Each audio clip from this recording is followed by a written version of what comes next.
Жалал Абад облусу боюнча коопсуз шаар 2 долбоорунун алкагында камералар толук орнотула элек. План боюнча 48 жерге камера орнотулмак. Бирок ушул күнгө чейин 33 жерге орнотулган. Деген менен учурда коопсуз шаар долбоорунун алкагындагы иштер токтотулуп, качан ишке киргизилери белгисиз бойдон калууда. 2021-жылы камераларды орнотуу боюнча иш-чаралар жүргөн.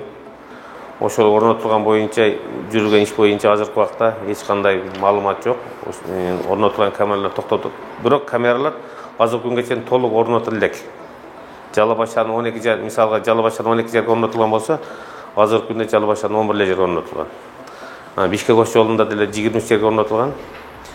Жалал Абад Казарма автожолунун 6 жерге орнотуш керек, ал жерге 4 жерге орнотулган. Калган камералар орнотулду элек. Долбоор алкагында Жалал Абад шаарынын жергиликтүү бийлиги тарабынан аткарыла турган иштер жасалган. Ал эми шаардагы жолдордун сызыгынын жаңыланышы пландык жумуш экендиги, коопсуз шаарга мунун эч кандай тиешеси жок экендиги айтылды.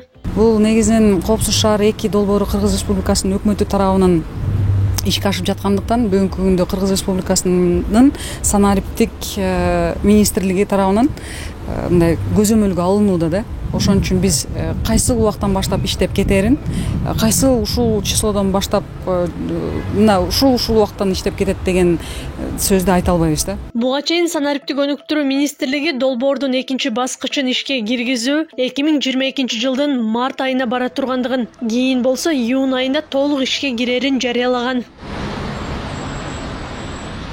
Ал эми коопсуз шаар 2 долбоорун уткан кытайлык компания 7 облус, 2 ири шаар, 15 кичи шаар жана 73 калк жашаган аймакка видео көзөмөл коюп, жалпысынан 306 аппарат орнотушу керек.